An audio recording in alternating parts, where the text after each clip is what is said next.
যুক্ত হচ্ছে সহকর্মী মেজবাউদ্দিন পলাশ। পলাশ, জানাবেন যে বাজারে কোন সবজির দাম কতটা কমেছে?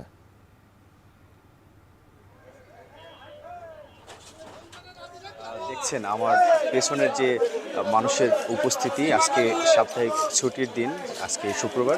এই সাপ্তাহিক ছুটির দিনে কিন্তু যে বেচা বিক্রি কিন্তু আসলে বেড়েছে, এবং সবচেয়ে বড় কথা আসলে এখানে সবজির যে সব ধরনের সবজির দাম কিন্তু আসলে কমেছে, এবং মূলত সরবরাহ কিন্তু বাড়ায়। শীত মৌসুমে এই সময়ে কিন্তু সবজির যে উৎপাদন সেটি কিন্তু আসলে বাড়ে, এবং এই বাড়ার কারণে কিন্তু যে এটি কিন্তু যখন বাজারে যখন পর্যাপ্ত আসলে থাকে, ঠিক তখনই এই দাম কিন্তু আসলে কমে যায়, এবং কমার কারণেই কেজি প্রতি সব ধরনের সবজিতে আমি দেখেছি যে আজকে 10 থেকে 20 টাকা আসলে কমেছে। যেরকম এই টমেটো বিক্রি হচ্ছে ঠিক 30 টাকা কেজি, এবং অন্যান্য যে আমি বেগুন সেটি কিন্তু বিক্রয় হচ্ছে 30 টাকা কেজি, এবং স্যার সিম সেটি কিন্তু বিক্রয় হচ্ছে এই বাজারে 15 টাকা কেজি। এবং কাঁচামরিচের কথা যদি বলতে হয়, কাঁচামরিচ এই বাজারে বিক্রয় হচ্ছে 80 থেকে 100 টাকা, 100 টাকা আসলে কেজি দরে। এছাড়া অন্যান্য যে সবজি, সে ফুলকপি এখানে বিক্রয় হচ্ছে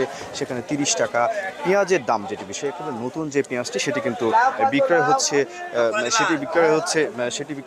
যে নতুন পেঁয়াজ সেটি 30 টাকা, এবং আলু সেটি বিক্রয় হচ্ছে 20 টাকা। এছাড়া অন্যান্য যে সবজির দাম সেগুলো কিন্তু আসলে কমেছে। একটু বলে রাখি যে এই সময়ে এই মূলত আসলে কৃষক পর্যায়ে কিন্তু আমি অবশ্যই কৃষক পর্যায়ে কিন্তু আমি খোঁজ নিয়েছি। কৃষক পর্যায়ে কিন্তু বলছে যে যেহেতু সার কীটনাশকের দাম বেশি, এতেই কিন্তু তারা একটু বিপাকে পড়েছেন, যেহেতু এই সময় আসলে দাম কমার কারণে দাম না পাওয়ার যে বিষয়টি সেটিও কিন্তু আসলে তারা বলছেন।